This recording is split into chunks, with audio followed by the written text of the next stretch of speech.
போனை வாங்கி சிம்மை போட்டுரும். அதனால சிம் ஒர்க் பண்ணுமா?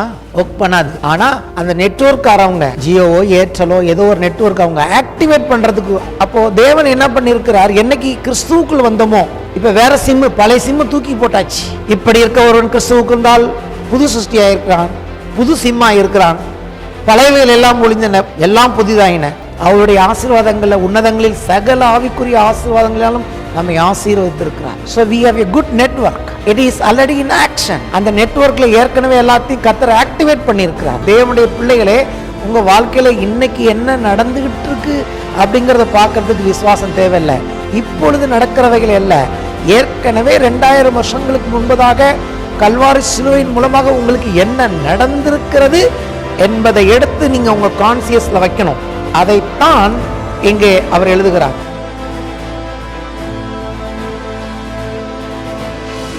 Shalom shalom. Nothing is missing, nothing is broken in your life. 1 யோவான் 2ஆம் அதிகாரம் 3 முதல் 12 வசனங்களை நான் வேகமாய் வாசிக்கிறேன். அவருடைய கற்பனைகளை நாம் கை கொள்ளுகிறவர்கள் ஆனால் அவரை அறிந்திருக்கிறோம் என்பதை அதனால் அறிவோம். அவரை அறிந்திருக்கிறேன் என்று சொல்லியும் அவருடைய கற்பனைகளை கை கொள்ளாதவன் பொய்யனாயிருக்கிறான், அவனுக்குள் சத்தியம் இல்லை. அவருடைய வசனத்தை கை கொள்ளுகிறவனிடத்தில் தேவ அன்பு மெய்யாய் பூரணப்பட்டிருக்கும்.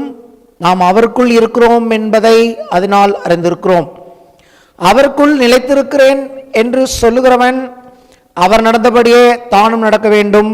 சகோதரரே, நான் உங்களுக்கு புதிய கற்பனையே அல்ல, ஆதி முதல் நீங்கள் பெற்றிருக்கிற பழைய கற்பனையை எழுதுகிறேன். அந்த பழைய கற்பனை நீங்கள் ஆதி முதல் கேட்டிருக்கிற வசனம்தானே. மேலும் நான் புதிய கற்பனையும் உங்களுக்கு எழுதுகிறேன். இது அவருக்குள்ளும் உங்களுக்குள்ளும் மெய்யாயிருக்கிறது. ஏனென்றால் இருள் நீங்கி போகிறது, மெய்யான ஒளி இப்பொழுது பிரகாசிக்கிறது. ஒளியிலே இருக்கிறேன் என்று சொல்லியும் தன் சகோதரனை பகைக்கிறவன் இதுவரைக்கும் இருளிலே இருக்கிறான். தன் சகோதரனிடத்தில் அன்பு கூறுகிறவன் ஒளியிலே நிலை கொண்டிருக்கிறான், அவனிடத்தில் இடரல் ஒன்றும் இல்லை. தன் சகோதரனை பகைக்கிறவன் இருளில் இருந்து இருளிலே நடக்கிறான். இருளானது அவன் கண்களை கூடாக்கினபடினால் தான் போகும் இடம் இன்னதென்று அறியாதிருக்கிறான். பிள்ளைகளே, அவருடைய நாமத்தின் நிமித்தம் உங்கள் பாவங்கள் மன்னிக்கப்பட்டிருக்கிறதினால் உங்களுக்கு எழுதுகிறேன். 1ஆம் அதிகாரம் ஃபுல்லாக நான் கவர் பண்ணிட்டேன். இந்த 1 யோவானை நான் எந்த விதத்தில் பிரசங்கம் பண்ணுறேன்னா, ஒவ்வொரு வசனமாக பிரசங்கம் பண்ணுறது ஒரு முறை. நான் அப்படி பிரசங்கம் பண்ணலை. எப்படி பண்ணுறேன்னா, இந்த நிருபத்தை எழுதினவர் யோவான், அவருடைய இருதயத்தில் என்ன இருக்குது, அவர் எதை வச்சு இந்த நிருபத்தை எழுதியிருக்கிறார், அதை முதல்ல பரிசுத்த ஆவியானுடைய உதவியோடு தெரிந்து கொண்டு அதன் அடிப்படையில் சில அடிப்படை சத்தியங்கள், ஃபவுண்டேஷன்ஸ், பிரதானமான சத்தியங்களை நான் உங்களுக்கு போதித்து வந்தேன். என்ன காரியங்களை நான் போதித்து வந்தேன்? 5 முக்கியமான விஷயத்தை 1ஆம் அதிகாரத்திலேருந்து நான் போதித்தேன். 1, ஒளியை பற்றி பேசினேன், தேவன் ஒளியாக இருக்கிறார். 2வது அன்பை பற்றி பேசினேன். அன்புங்கிறது பரிபூர்ணமானது. அதை தான் நம்ம குத்துவிளக்கு மெனோராலேருந்து நம்ம பார்த்தோம். அதில் விசேஷமானது என்ன? கர்த்தருக்கு பயப்படுகிற பயம். இந்த பயம்ங்கிறது நான் என்ன சொன்னேன்? தேவன் மேல் வைத்திருக்கிற அன்பு. அதாவது தேவனுக்கு நான் மரியாதை கொடுக்குறேன், தேவனுக்கு முதலிடம் கொடுக்குறேன், என்னை விட தேவனை நான் முக்கியமாக நினைக்கிறேங்கிறது தான் தேவனுக்கு பயப்படுகிற பயம். அதுதான் அன்பு. அன்புனாலே அதுதான். அன்புனா என்னல்ல, மற்றவர்களை அப்படி போயிடுது. அன்பு எங்கே போயிடுது? எப்போதுமே எனக்கு வெளியே போய்விடுகிறது. அதை தான் நான் போதித்தேன். 3வது ஐக்கியம். ஐக்கியங்கிறது என்னன்னு போதிச்சிருக்கேன். ஐக்கியங்கிறது பிதாகுமாரன் பரிசுத்த ஆவியானவர் எப்படி ஒரே நோக்கமுடையவர்களாக, அதாவது 2 பேர் நடந்து போனாங்கன்னா பைபிள் சொல்லுது, 2 பேர் ஒருமனப்படாமல் ஒருமித்து நடந்து போவார்களோ. தேவனும் நீங்களும் நடந்து போகணும், தேவனும் நீங்கள் ஐக்கியமாக இருக்கணும்னா தேவன் என்ன விரும்புகிறாருங்கிறத நீங்கள் புரிஞ்சிருந்தால் தான் தேவனோட நடக்க முடியும். இப்போ என் கூட ஒருத்தர் வந்து வாழ்க்கையில் என் கூட வந்து கை கோத்து வரணும்னா, நான் எங்கே போகிறேன், நான் என்னத்தை விரும்புகிறேங்கிறத புரிஞ்சுக்கிட்டவங்க தான் என் கூட நடக்க முடியும். எல்லாரும் என் கூட நடந்து வர முடியாது. அதைத்தான் ஐக்கியம் என்று வேதம் சொல்லுகிறது. அப்போ சபை அப்படின்னு வரும்பொழுது, விசுவாசிகள் அப்படின்னு வரும்பொழுது, ஐக்கியம்னா என்னன்னா தேவனுடைய சித்தம். இங்கே என்ன நிறைவேறுகிறது? பரலோகத்தில் இருக்கிற தேவ சித்தத்தை நிறைவேற்றுகிற இடம். அப்போ நம்ம எல்லாருமே சேர்ந்து தேவ சித்தத்தை நிறைவேற்றுறோம். நம்ம எல்லாரும் சேர்ந்து தேவனுடைய ராஜ்யத்தை கட்ட இங்கே வந்திருக்கிறோம். ஹல்லேலூயா. நம்ம எல்லாருக்கும் ஒரே தகப்பன், எல்லாருக்கும் ஒரே ஆண்டவர், எல்லாருக்கும் ஒரே கர்த்தர். ஹல்லேலூயா. இதுதான் ஐக்கியத்தை குறிக்கிறது. அப்போ இங்கே சகோதரன், சகோதரர்கள், சகோதரன் அப்படின்னா எந்த சகோதரன் இங்கே வேதம் சொல்லுதுன்னா இந்த ஐக்கியத்தில் இருக்கிறவர்களே சகோதரன் என்று சொல்லுகிறது. இயேசு அதனால தான் சொன்னார், சீசர்கள் பார்த்து சொன்னார், இதோ பிதாவின் சித்தத்தின்படி செய்கிற இவர்களே எனக்கு சகோதர சகோதரிகளும் தாயும் தகப்பனுமாய் இருக்கிறார்கள். ஹல்லேலூயா. ஸோ ஐக்கியத்தை பற்றி நான் இந்த வேத வசனத்திலிருந்து உங்களுக்கு ரொம்ப தெளிவான காரியத்தை சொன்னேன். அப்புறம் பாவத்தை பற்றி பார்த்தோம் போன வாரத்தில். பாவம், அக்கிரமம், மீறுதல் என்ன, பாவம் எவ்வளவு மோசமானதுன்னு சொல்லி பார்த்தோம் இல்லையா. அப்புறம் கடைசியான சொன்னது என்னன்னு கேட்டிங்கன்னா பிரமாணம். ஏன்னா இப்போ இந்த வசனத்தில் இப்போ நான் வாசித்த எல்லாமே பார்த்தீங்கன்னா கற்பனை, வசனம் இப்படி இருக்கு. அதாவது இவர் என்ன சொல்கிறாருன்னா 2ஆம் அதிகாரம் 3ஆம் வசனமும் 4ஆம் வசனமும் பார்த்தீங்கன்னா கற்பனைன்னு சொல்கிறாரு. அப்படியே 5ஆம் வசனத்துக்கு வந்தீங்கன்னா வசனங்கிறாரு. ஒரு வித்தியாசத்தை பார்க்குறீங்களா நீங்கள்? இப்படி தான் பார்க்கணும் பைபிளை. 2 வசனத்தில் கற்பனைகளை கைக்கொள்றான்னு சொல்லிட்டு 5ஆம் வசனத்தில் என்ன சொல்றாரு? வசனத்தை கைக்கொள்றாங்கிறாரு. அப்போ பழைய ஏற்பாட்டில் அவங்களுக்கு அது வெறும் கற்பனை, புதிய ஏற்பாட்டில் நமக்கு அது வசனம். ஹல்லேலூயா. அப்போ கற்பனை என்னன்னு நான் சொன்னேன். எதுலன்னு சொன்னேன்? 1 தீமோத்தேயு 1ஆம் அதிகாரம் 5ஆம் வசனத்தில்னு சொன்னேன். கற்பனையின் பொருள் என்னவெனில் சுத்தமான இருதயத்திலும் மாயமற்ற விசுவாசத்திலும் நல்ல மனசாட்சியிலும் பிறக்கும் அன்பு. அது எப்படின்னா தேவனுடைய கற்பனை. எதுக்கு கர்த்தர் 10 கற்பனைகளை கொடுத்தாரு, கட்டளைகளை கொடுத்தாரு. அதை தொடர்ந்து நிறைய காரியங்கள் பழைய ஏற்பாட்டில் இருக்குன்னா அதுக்கு பிரதானமான நோக்கம் என்னன்னு கேட்டிங்கன்னா, ஒன்று தேவனை அன்பு கூறணும். எப்படி அன்பு கூறணும்னா சுயநலமற்ற ஒரு அன்பாக இருக்கணும். அந்த நல்ல மொழிபெயர்ப்பு message translation, we are urging the love which is uncontaminated by self-interest and the counterfeit faith and a life open to God அப்படின்னு சொன்னேன். அதாவது மாய்மாலமற்ற ஒரு விசுவாசமும் சுயநலத்தினாலும் மாய்மாலத்தினாலும் கரைபடாத ஒரு அன்பு, அதுதான் தேவனுடைய அன்பு. விசேஷமாக இன்னைக்கு நமக்கு என்ன பண்ணியிருக்காரு? பரிசுத்த ஆவியானவர் மூலமாக அப்படிப்பட்ட ஒரு அன்பை தேவன் நமக்கு ஊற்றி இருக்கிறார். அது ஏற்கனவே இன்னைக்கு உள்ள ஆப்ரேஷனில் வந்துருச்சு இல்லையா. அப்போ அதுதான் கற்பனை. இப்போ இந்த இடத்துல பார்த்தீங்கன்னா நிறைய சொல்றாரு. அவருடைய வசனத்தை கைக்கொள்கிறவன், அப்புறம் அவருக்குள் நிலைத்திருக்கிறவன், சகோதரை நாங்கள் உனக்கு புதிய கற்பனை அல்ல. இந்த கற்பனை எப்போ இருந்திருக்கு? ஆதி முதல் இருக்கு. பழைய கற்பனை தான் எழுதுறேன், புதிய கற்பனையும் எழுதுறேன். ஏன்னா இப்போ இந்த கற்பனை வசனம் ஆயிட்டு, ஏன்னா இருள் நீங்கி போயிடுச்சு, நமக்குள்ள வெளிச்சம் வந்துருச்சு, அப்படிதான் எழுதுறாரு. புரியுதா உங்களுக்கு? சகோதரனை பகைக்க கூடாது, அன்பு கூறணும். இப்போ எல்லாமே கற்பனை. இங்க என்னதான் சொல்றாரு அவரு? கடைசியா சொல்றாரு, உங்கள் பாவங்கள் மன்னிக்கப்பட்டிருக்கிறது. அப்படின்னா என்ன அர்த்தம்? இந்த கற்பனைக்கு விரோதமா நம்ம வாழ்ந்த வாழ்க்கை தான் பாவம். அதாவது பாவங்கிறது அதெல்லாம் சொன்னேன். இந்த சில்லற பாவத்தை பத்தி பைபிள் சொல்லலை. மிஸ் த மார்க், கத்தா என்ற வார்த்தை எபிரேயத்தில் மிஸ் த மார்க். தேவன் எப்படி எதிர்பார்க்கிறாரோ அப்படிப்பட்ட அன்பு கூறலன்னா பாவம். தேவனுடைய எதிர்பார்ப்பை நிறைவேற்ற முடியலைன்னா அது பாவம் தான். அதான் மிஸ் த மார்க். இன்னொன்று என்ன பார்த்தோம்? துரோகம், டிரான்ஸ்கிரஷன்ஸ், இனிக்விட்டிஸ், அக்ரமம், பெண்டட் பிஹேவியர், நம்பிக்கை துரோகம், இப்படி எல்லாத்தையும் நம்ம பார்த்தோம், விளக்கமாக பார்த்தோம். அதை எல்லாம் தேவன் மன்னிச்சிருக்கிறார். அப்போ என்னதான் பிரமாணம் சொன்னுச்சுன்னா, இது இருக்கக்கூடாது. பாவம், மீறுதல், அக்கிரமம் இல்லாமல், சுயநலம் இல்லாமல், மற்றவர்களுக்கு எந்த விதமான பாதிப்பையும் ஏற்படுத்தாமல், மற்றவர்களுக்கு எந்த விதமான அக்கிரமத்தையும் செய்யாமல், மற்றவங்களுக்கு எந்த விதமான துரோகத்தையும் செய்யாமல், தேவன் எப்படி நம்மில் அன்பு கூர்ந்தாரோ அப்படி மற்றவர்களையும் தேவனையும் அன்பு கூறும்படியான அன்பு தான் கற்பனை. அதை நம்ம யாருமே நிறைவேற்றலை. எல்லாரும் அதில் தோத்து போனோம். எல்லாரும் பாவம் செய்து ஏகமாய் கெட்டு போனார்கள். ஒருத்தம் கூட நிறைவேற்றலை. அப்போ நியாயப்பிரமாணம் எல்லாரையும் பாவிகள் என்று தீர்த்தது. அப்போ இயேசு சிலுவையில் ரத்தம் சிந்தி அவர் அந்த பிரமாணத்தை நிறைவேற்றி அவருடைய நீதியை நமக்கு கொடுத்து இன்னைக்கு தேவனுக்கு முன்பதாக நம்மை பிள்ளைகளாய் மாற்றியிருக்கிறார். இவருடைய நோக்கம் பார்க்கும்போது ரொம்ப ஒரு ஆழமான நோக்கமாக இருக்குது. அதாவது தேவனுடைய பிள்ளைகளுக்கு தான் எழுதுறாரு. அதே சமயத்தில் ஏற்கனவே நமக்கு என்ன நடந்திருக்கிறது என்பதன் அடிப்படையில் இவர் எழுதுகிறார். அது எப்படி சொல்லலாம்? ஏற்கனவே which is already in the action. ஹல்லேலூயா. அதாவது இவருடைய நோக்கம் பார்த்தீங்கன்னா விசுவாசத்தின் அடிப்படையில் எழுதுகிறார். இயேசுவை ஆண்டவராக ஏற்றுக்கொண்டு பாவம் மன்னிக்கப்பட்டவர்களுக்கு என்ன நடைமுறையில் இருக்கிறது? ஏற்கனவே இப்போ நமக்கு ரட்சிப்பின் மூலமாக எது ஆக்ஷனில் இருக்கு, அதன் அடிப்படையில் எழுதுறார். இல்லாட்டி இதை நீங்கள் சரியாக புரிஞ்சுக்க முடியாது. ஒரே ஒரு உதாரணம் சொல்லிட்டு நான் விளக்குறேன். 12 என்ன சொல்றார்? பிள்ளைகளே, அவருடைய நாமத்து நிமித்தம் உங்கள் பாவங்கள் மன்னிக்கப்பட்டிருக்கிறதுனால உங்களுக்கு எழுதுகிறேன். அப்போ மன்னிக்கப்பட்டது ஏற்கனவே நடந்திருக்கா? அப்போ தேவன் நம்மை மன்னித்திருக்கிறார். ஹல்லேலூயா. தேவன் நம்மை மன்னித்திருக்கிறார். தேவன் நம்மை ஏற்றுக்கொண்டு இருக்கிறார். தேவன் இன்றைக்கு நம்மேல் பிரியமாய் இருக்கிறார். தேவன் என்று இப்பொழுது நம்மை ஆசீர்வதித்துக் கொண்டிருக்கிறார். அவர்களுக்கு தான் இப்படி எழுத முடியும். எப்படி? 13ஆம் வசனத்தை பாருங்க. பிதாக்களே, ஆதி முதல் இருக்கிறவரை நீங்கள் அறிந்திருக்கிறதுனால் உங்களுக்கு எழுதுகிறேன். வாலிபரே, பொல்லாங்கனை நீங்கள் ஜெயித்ததனால் உங்களுக்கு எழுதுகிறேன். பிள்ளைகளே, நீங்கள் பிதாவை அறிந்திருக்கிறதுனால் உங்களுக்கு எழுதுகிறேன். 14ஆம் வசனம். பிதாக்களே, ஆதி முதல் இருக்கிறவரை நீங்கள் அறிந்திருக்கிறதுனால் உங்களுக்கு எழுதியிருக்கிறேன். வாலிபரே, நீங்கள் பலவான்களாக இருக்கிறதுனாலும் தேவ வசனம் உங்களில் நிலைத்திருக்கிறதுனாலும் நீங்கள் பொல்லாங்கனை ஜெயித்ததுனாலும் உங்களுக்கு எழுதியிருக்கிறேன். இதை பார்க்கும்போது உங்களுக்கு சந்தேகம் வரும். என் வாழ்க்கையை பார்த்தா இப்படி ஒன்றும் தெரியலன்னு. ஆனால் அதுதான் சத்தியம். ஹல்லேலூயா. அப்போ இன்னொரு வித்தியாசத்தை இங்கே காண்பிக்க விரும்புகிறேன் பாருங்க. 12ஆம் வசனத்தில் சொல்றாரு எழுதுகிறேன்னு சொல்றாரு. பைபிளை பார்க்கும்படி விரும்புகிறேன். எழுதுகிறேன் எழுதுகிறேன் எழுதுகிறேன் 3 வாட்டி சொல்றாரு. 14ஆம் வசனத்தில் பார்த்தீங்கன்னா எழுதியிருக்கிறேன் எழுதியிருக்கிறேன்ங்கிறாரு. இப்படிலாம் வித்தியாசத்தை பார்க்கணும்.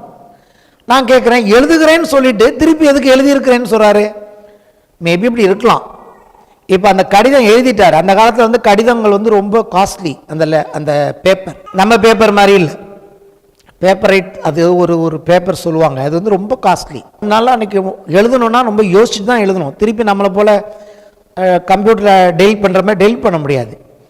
நான் ஒரு கற்பனையில் சொல்கிறேன், அது சரியாக கூட இருக்கலாம். லெட்டரை எப்போதுமே என்னன்னு சொல்லுவோம்? எழுதுகிறேன் தான் சொல்லுவோம். ஐ ரைட் தான் சொல்லுவோம். எழுதுகிறேன்னு சொல்கிறாரு. சொல்லிட்டு அப்புறம் பார்க்குறாரு, இன்னும் அதை உறுதிப்படுத்த விரும்புகிறார். எழுதி இருக்கிறேன். எழுதுகிறேனுக்கும் எழுதியிருக்கிறேனுக்கும் ஒரு வித்தியாசம் இருக்குது. இப்படி இருக்குல்ல, சொல்கிறேன்னு சொல்கிறதுக்கும் சொல்லிட்டே இருக்கேன் அப்படிங்கிற மாதிரி இருக்குது. ஹல்லேலூயா. அப்போ என்ன சொல்கிறாரு? ஏற்கனவே நீங்கள் ஜெயித்திருக்கிறீர்கள், பலவான்களாக இருக்கிறீர்கள், பிள்ளைகளாக இருக்கிறீர்கள், தேவனை இப்போ நீங்கள் அறிந்திருக்கிறீர்கள். ஆகவே உங்களுக்கு எழுதி இருக்கிறேன். ஐ ரைட்னு சொல்ல ஐ ஹேவ் ரிட்டன் அப்படிங்கிறாரு. அப்போ என்ன சொல்றாரு? அவருடைய உறுதியை, விசுவாசத்தை, தேவனுடைய பிள்ளைகளாகிய உங்களையும் என்னையும் அன்னைக்கே அவர் பார்க்கும்போது, அன்னைக்கு சபையை பார்க்கும்போது, சபையில் இயேசு கிறிஸ்துவின் மூலமாக தேவனுடைய பிள்ளைகளுக்கு என்ன நடந்திருக்கிறது என்கிற நிச்சயத்தினால், இல்லாட்டி அவர் இப்படி ரிப்பீட் பண்ண வேண்டிய அவசியமே இல்லை. நான் கூட யோசிப்பேன், ஏன் திருப்பி திருப்பி 2 முறை எதுக்கு இவர் ரிப்பீட் பண்ணுறாருன்னு. அப்போ கொஞ்சம் கண்ணை ஆண்டவர் திறந்து பார்த்தா எழுதுகிறேன் இருக்கு.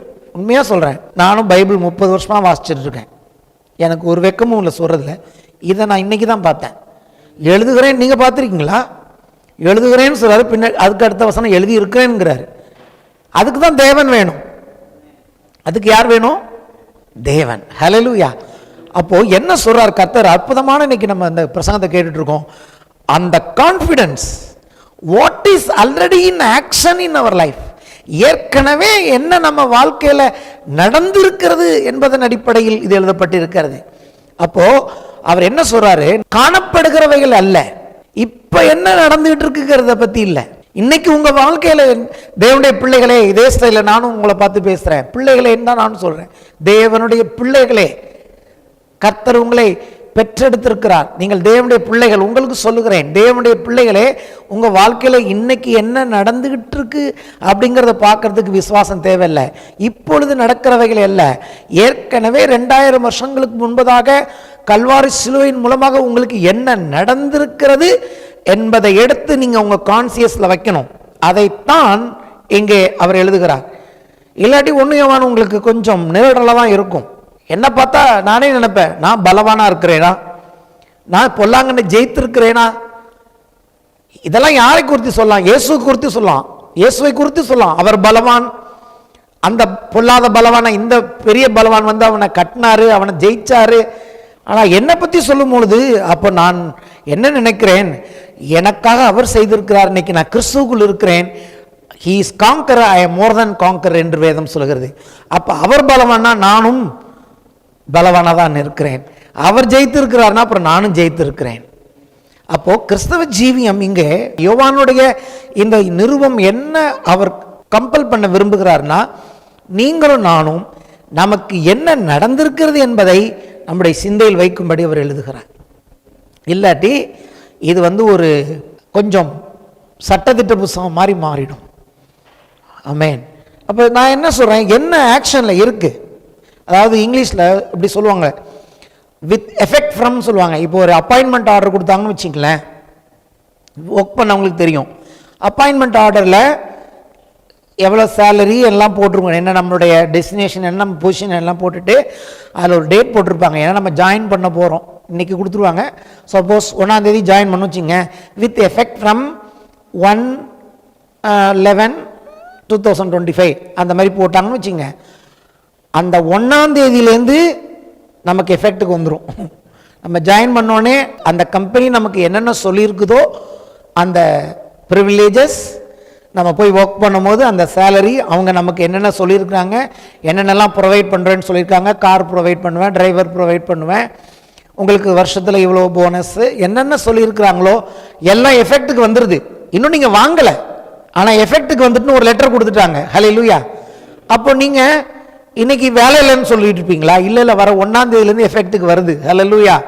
அப்படி தான் விசுவாசம் என்பது. இது எனக்கு ஆண்டவர் சொன்ன ஒரு உதாரணம். ஸோ கர்த்தர் அதை கொடுத்துட்டார் 2000 வருஷத்துக்கு முன்னாடியே, with effect from that day. என்றைக்கு இயேசு கல்வாரியில் சிலுவையில் மரித்தாரோ, with effect from the day everything came into action. எல்லாமே நடைமுறைக்கு வந்திருக்கிறது. கைகளை உயர்த்தி கர்த்தரை துதிப்போம். அப்ப நடைமுறைக்கு வந்ததை பார்க்கணும்ப்பா. தேவனுடைய பிள்ளைகள் நடைமுறையில் இருக்கிறத பாருங்க. நடந்து கொண்டிருக்கிறவைகள் அல்ல, நடைமுறைக்கு ஏற்கனவே வந்தவைகளை நீங்கள் நோக்கி பார்க்கும்படி என் ஆண்டவர் இந்த காலை உங்களுக்கு ஆலோசனை கொடுக்கிறார். உங்களுக்கு மட்டுமல்ல, எனக்கும் அதே ஆலோசனை கர்த்தர் கொடுக்கிறார். நம்ம எப்போதுமே நடக்கிறது தான் பார்த்துட்டு இருக்கோம். நடக்கிறத பார்க்கறதுக்கு ஒரு விசுவாசம் தேவையில்லை. நடந்திருக்கிறவைகளை, காணப்படுகிறது இல்லை, காணப்படாதவைகளை நோக்கி இருக்கிற நமக்கு, ஆமென், இட் இஸ் வேலிட். சொல்லுமா? It is valid. It been to happen. அது ஏற்கனவே நடக்க ஆரம்பித்து விட்டது. எப்படி இதெல்லாம் வந்து விட்டது? உபயோகத்துக்கு வந்து விட்டது. அது ஏற்கனவே உபயோகத்துக்கு வந்து விட்டது. எப்படி வந்ததுன்னா பரிசுத்த ஆவியானவர் மூலமாய் வந்து விட்டது. ஆமென். என்றைக்கு ஆவியானவர் நமக்குள்ள வந்தாரோ, நீங்க எதெல்லாம் தேவைன்னு நினைக்கிறீங்களோ அதெல்லாம் வந்துட்டுன்னு வேதம் சொல்லுது. நான் வசனங்களை உங்களுக்கு காண்பிக்கிறேன். ஒரு உதாரணத்துக்கு சொல்றேன்.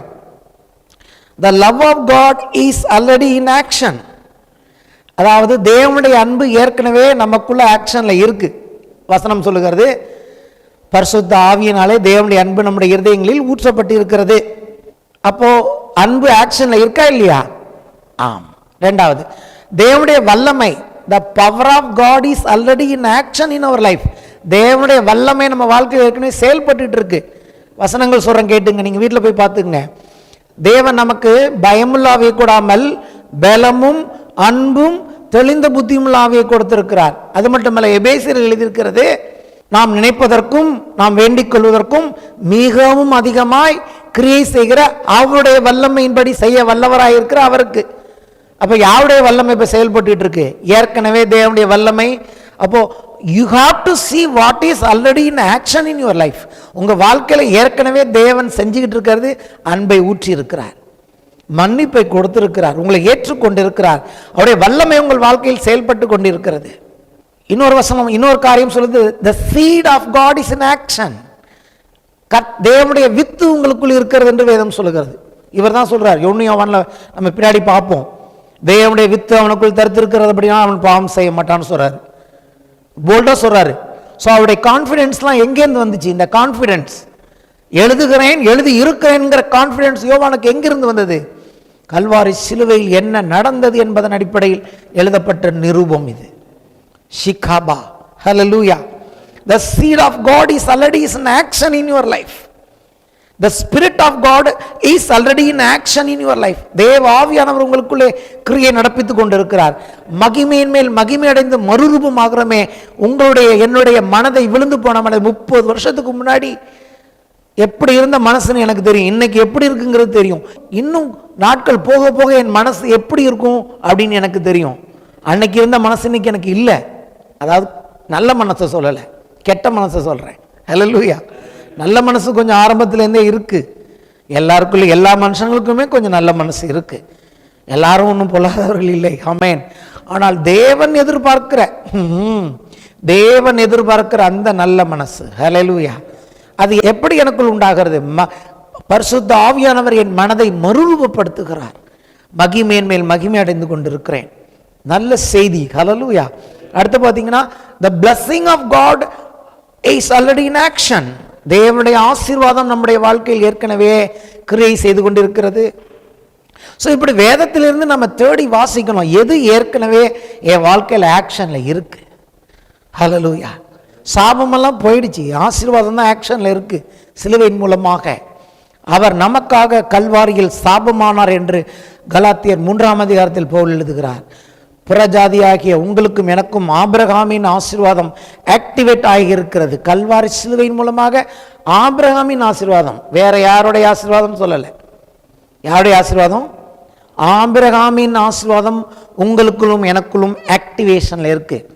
அதான் ஆண்டவர் ஒரு நாள் சொன்னார், அதிகாலையில் அவருடைய சத்தம் துணித்தது, ஆக்டிவேட் பண்ணப்பட்டு இருக்கிறதுன்னு சொன்னார். அதுக்கு இன்னைக்கு தான் எனக்கு அர்த்தம் புரிகிறது. ஒரு சிம்மை ஃபோனை வாங்கி சிம்மை போட்டுரும், அதனால தான் சிம் ஒர்க் பண்ணுமா? ஒர்க் பண்ணாது. ஆனால் அந்த நெட்வொர்க்காரவங்க, ஜியோவோ ஏர்டெலோ ஏதோ ஒரு நெட்வொர்க், அவங்க ஆக்டிவேட் பண்ணுறதுக்கு அவங்களுக்கு தான் அதிகாரம் இருக்குது. அவங்க ஆக்டிவேட் பண்ணோன்னே அவங்க சிம் ஒர்க் ஆகும். ஹல்லேலூயா.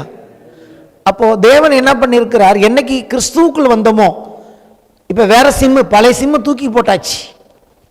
இப்படி இருக்க ஒருவன் கிறிஸ்துவுக்கு இருந்தால் புது சிருஷ்டியாக இருக்கிறான், புது சிம்மாக இருக்கிறான். பழையவைகள் எல்லாம் ஒளிந்தன, எல்லாம் புதிதாயின. அந்த பழைய சிம்மோட தூக்கி போட்டாச்சு. இன்னைக்கு புது சிம்மு, புது நெட்வொர்க். இது தேவனுடைய நெட்வொர்க். நாம் கிறிஸ்துவுக்குள் சிம்மு போல நம்ம வச்சிருக்கிறார் தேவன். கிறிஸ்துவுக்குரிய எல்லா அவருடைய நெட்வொர்க்கில், அவருடைய ஆசீர்வாதங்களில், உன்னதங்களில் சகல ஆவிக்குரிய ஆசீர்வாதங்களாலும் நம்மை ஆசீர்வதித்திருக்கிறார். So we have a good network. It is already in action. அந்த நெட்வொர்க்கில் ஏற்கனவே எல்லாத்தையும் கர்த்தர் ஆக்டிவேட் பண்ணியிருக்கிறார். நீங்கள் தான் அதில் என்னென்ன இருக்குன்னு பார்த்து எடுத்துக்கணும். ஹல்லேலூயா. Already it is in action. கிறிஸ்தவ ஜீவியம் என்பது ஏற்கனவே எனக்கு தேவன் எதை ஆக்டிவேட் பண்ணியிருக்கிறார் கிறிஸ்துவின் மூலமாக என்பதை விசுவாசித்து நடக்க அழைக்கப்பட்டு இருக்கிறோம். அப்படிதான் இவர் சொல்றார், நீங்கள் பலவான்களை ஜெயித்ததனால் உங்களுக்கு எழுதுகிறேன், நீங்கள் பொல்லாங்கனை ஜெயித்ததனால் உங்களுக்கு எழுதுகிறேன், நீங்கள் பிதாவை அறிந்திருக்கிறபடினால் உங்களுக்கு எழுதுகிறேன் அப்படின்னு சொல்றாரு. எழுதி இருக்கிறேன், நானும் சொல்றேன், நானும் உங்களுக்கு சொல்லுகிறேன், சொல்லி இருக்கிறேன். ஆமேன். இவைகள் இப்படி இருக்கிறபடினாலும் உங்களுக்கு நான் சொல்லி இருக்கிறேன். ஸோ இதுக்கு எப்படி நம்ம வாழ்க்கையில் இதை அனுபவிக்கணும்? எபிரேயர் 8:10. அந்த நாட்களுக்கு பின்பு நான் இஸ்ரேல் குடும்பத்தாரோடு பண்ணும் உடன்படிக்கையாவது என்னுடைய பிரமாணங்களை அவருடைய மனதிலே வைத்து அவருடைய இருதயங்களில் அவைகளை எழுதுவேன். நான் அவர்கள் தேவனாயிருப்பேன், அவர்கள் என் ஜனமாயிருப்பார்கள். கற்பனைன்னு இவர் சொன்னாரே, பிதாவை அறிந்திருக்கிறீர்கள் அப்படின்னு. ஏன்? அன்னைக்கு கல் பலகையில் எழுதி கொடுத்த அந்த தேவன் புதிய ஏற்பாட்டில் என்ன சொல்கிறார்னா, நான் அதை செய்வேங்கிறார். எப்படி செய்வாராம்? மனதில் வைத்து. 2 வார்த்தைகள் முக்கியம். மனதில் வைத்து, கான்சியஸ்னஸ், மனம். அந்த மனதில் வைத்து, கான்சியஸ்னஸ்ல வைத்து இருதயங்களில் அவைகளை எழுதுவேன். அதாவது நம்ம மனசுக்கு 2 பகுதி இருக்கு. ஒன்று மேலான பகுதி, இன்னொன்று கீழான பகுதி. ஒன்று எல்லாத்தையுமே சிந்திக்கும், இன்னொன்று எல்லாத்தையும் ஸ்டோர் பண்ணி வச்சுக்கும். ஏற்கனவே ஒருத்தவங்களை பார்த்தவங்கன்னு எப்படி தெரியுது? ஒருத்தவங்க பார்த்தோன்னே இவங்களை நம்ம ஏற்கனவே எங்கேயோ பார்த்துருக்கோன்னு தெரியுது. எப்படி தெரியுது? ஏற்கனவே ஸ்டோர் ஆகிட்டு. ஒரு சிலர் மேலோட்டமாக பார்ப்பாங்க, என்னை போல உள்ள ஆளுங்க எல்லாருமே கொஞ்சம் டீப்பாக பார்க்குறனால அப்படி தான். என் பார்வையில் யாராவது போனாங்கன்னா அவங்கள அப்படியே ஒரு ஸ்கேன் பண்ணிவிடுவேன். அது சுவிசேஷத்துக்கு நல்லது. ஆமேன். அதனால் எத்தனை வருஷம் கழித்து பார்த்தாலும் எனக்கு அது மெமரியில் இருக்கும், இந்நேரம் நம்ம இந்த இடத்துல பார்த்துருக்கோன்னு. ஸோ அதுக்கு சொல்கிறேன். அப்போ தேவன் என்ன பண்ணுகிறார்? அவருடைய பிரமாணங்களை, அவர் எதை விரும்புகிறார் என்பதை நம்முடைய மனதில் வைத்து, மனதில் வைக்க இடம் கொடுக்கணும். மனதில் வைக்கும் போது தான் அவர் அதை இருதயத்தில் எழுதுகிறார். ஆமென். இதே வசனம் எங்கே இருக்குன்னு கேட்டிங்கன்னா, நீங்கள் வீட்டில் வாசிச்சிங்க. எரேமியா 31:33 தான் இதை கர்த்தர் சொல்லியிருக்கிறார். எரேமியா 31ஆம் அதிகாரம் 33 சொன்னதை எடுத்து இங்கே எபிரேய ஆசிரியர் எழுதியிருக்கிறார். அதே போல் எசேக்கியேல் தீர்க்க தரிசனத்தில் ஒரு வசனம் இருக்குது. எசேக்கியேல் 36:27 26லேருந்தே வாசிக்கிறேன். உங்களுக்கு நவமான இருதயத்தை கொடுத்து உங்கள் உள்ளத்தில் புதிதான ஆவியை கட்டளையிட்டு கல்லான இருதயத்தை உங்கள் மாம்சத்திலிருந்து எடுத்து போட்டு சதையான இருதயத்தை உங்களுக்கு கொடுப்பேன். உங்கள் உள்ளத்திலே என் ஆவியை வைத்து உங்களை என் கட்டளைகளில் நடக்கவும் என் நியாயங்களை கைக்கொள்ளவும் அவைகளின்படி செய்யவும் பண்ணுவேன். அப்போ இங்கே கர்த்தரை பொறுப்படுத்துக்கிறாரு. இயேசுவை ஏற்றுக்கொள்ள வரும்போது அவருடைய முதல்ல அவர் சொல்கிறாரு, புதிய இருதயம் கொடுப்பேன், புதிய ஆவி கொடுப்பேன், உள்ளத்தில் என் கற்பனைகளை வைத்து இருதயத்தில் அதை எழுதுவேன், அவைகளின்படி நடக்கவும் பண்ணுவேன். ஸோ இப்போ தான் நான் முக்கியமான கட்டத்துக்கு வர்றேன். நான் சொன்னபடி இட் இஸ் ஆக்ஷன். இது ஏற்கனவே நடைமுறைக்கு வந்துருச்சு. தேவன் தான் அதை செஞ்சுக்கிட்டு இருக்கிறாரு. அப்போ நீங்கள் எப்படி ஜெயிக்கணும், நம்ம எப்படி 1 யோவான் படி வாழணும் அப்படின்னு கேட்டிங்கன்னா ஒரு முக்கியமான காரியத்தை இங்கே அவர் சொல்லுகிறார். ஒரு கான்சியஸ்னஸ்ங்கிற ஒரு வார்த்தையை நான் இங்கே எடுத்துகிட்டு வரேன். கான்சியஸ்னஸ் ஆக்சுவலாக இதை வந்து நான் இன்னும் கொஞ்சம் கீழே வரணும். இன்றைக்கி டைம் ஆகிடும். அதாவது இப்போ நம்ம வாட்சமில் நீங்கள் பலவானை ஜெயித்திருக்கீங்கன்னு அதுக்கப்புறம் என்ன சொல்ல வர உலகத்தை பற்றி அவர் பேசுகிறார். அடுத்த என்னுடைய கான்செப்ட் வந்து உலகத்தை பற்றி பேச போகிறேன். இப்போ நம்ம கற்பனையை பற்றி பேசிகிட்டு இருக்கோம். எல்லாமே ஒன்றுக்கு ஒன்று தொடர்புடையது. இப்போ நான் சுருக்கமாக சொல்லிடுறேன். கான்சியஸ்னஸ் 2 வார்த்தையை சொல்கிறேன். ஒன்று கான்சியஸ்னஸ், அது உணர்வு. இன்னொரு வார்த்தை என்விரான்மெண்ட், அது வந்து சுற்றுச்சூழ்நிலை. ஆதாம் என்ன பண்ணினான், ஏதேனில் தேவனுடைய என்விரான்மெண்டில் இருந்தான். இங்கே நான் பிரசன்னத்தை சொல்லலை. I am not talking about God's presence. Presence வேற, தேவன் எங்கே இருந்தாலும் அவருடைய பிரசன்னம் இருக்கும். ஆனால் காட்ஸ் என்விரான்மெண்ட்னு ஒன்று பைபிளில் இருக்குது. இப்படி சொல்கிறேன். நம்ம ஆதியாமத்தில் வாசிக்கிறோம், ஆதியில் தேவன் வானத்தையும் பூமியும் சிருஷ்டித்தார், பூமியானது ஒழுங்கின்மையும் வெறுமையுமா இருந்தது, அப்புறம் வெளிச்சம் உண்டாக கிடதுன்னு சொன்னார் அப்படின்னு பார்க்குறோம். அப்போ தேவன் வந்து பூமியில் எல்லா காரியங்களையும் சரி பண்ணிட்டார் இல்லையா, சரி பண்ணிட்டார். ஆனால் முழு உலகத்தையும் தேவன் நினைச்ச அந்த கண்டிஷனுக்கு கொண்டுட்டு வரல. தேவன் சரி செய்துட்டு ஆதாம்கிட்ட என்ன பண்ணாரு, ஆதாம் அப்படியே மொத்தமாக ஒரு இடத்துல வைக்காம ஒரே ஒரு இடத்துல வச்சார். அந்த இடத்தின் பேர் என்ன, ஏதேன். ஏதேனில் மட்டும்தான் தேவன் வந்தார், எல்லா இடத்துக்கும் போகல. ஹல்லேலூயா. அப்போ தேவன் எங்க வருகிறாரோ அந்த இடத்தின் பேர் தான், அதுதான் தேவனுடைய என்விரான்மெண்ட், தேவன் இருக்கிற ஒரு சூழ்நிலை. தேவன் வருகிற சூழ்நிலையில் ஆதாமை வைத்தார். புரிஞ்சுங்க. அந்த சூழ்நிலையில் அவன் இருந்தான். அவனை சொன்னார், நீ சகலவற்றையும் கீழ்ப்படுத்தி ஆண்டுகொள். அதாவது என்ன சொன்னார்னா, இந்த முழு உலகத்தையும் உன் கையில் கொடுத்துட்டேன், ஆளுகை சேர்னா என்னன்னு கேட்டீங்கன்னா, இந்த ஏதேனில் என்ன என்விரான்மெண்ட் இருக்கோ, இந்த ஏதேனில் என்ன விதமான சூழ்நிலை இருக்கிறோ அந்த சூழ்நிலை இந்த உலகத்தை மொத்தத்தையும் ஆளுகை செய்யணும். உலகம் ஏதேனுக்குள் வரக்கூடாது, ஏதேன் உலகத்தை ஆளுகை செய்ய வேண்டும். ஹல்லேலூயா. உனக்கு நான் காண்பிச்ச இந்த என்விரான்மெண்ட். இன்னொரு விஷயம் என்னன்னு கேட்டிங்கன்னா, தேவனுடைய என்விரான்மெண்ட்னா என்னன்னா, அங்கே எந்த தேவையுமே இருக்காது, அங்கே எல்லாத்தையும் அவனுக்கு அவரை உண்டு பண்ணி இருந்தார். புரியுதா உங்களுக்கு? அப்போ காட்ஸ் என்விரான்மெண்ட் அப்படின்னா என்னன்னு கேட்டிங்கன்னா, அங்கே தேவன் நம்முடைய தேவைகளெல்லாம் சந்தித்து இருப்பார். இந்த என்விரான்மெண்ட்டை உலகம் ஃபுல்லாக அவன் கொண்டு போயிருக்கணும். அவன் தோற்று போயிட்டான், அதெல்லாம் அப்புறம் பார்க்கலாம். இன்னைக்கு நான் சுருக்கமாக சொல்கிறேன்.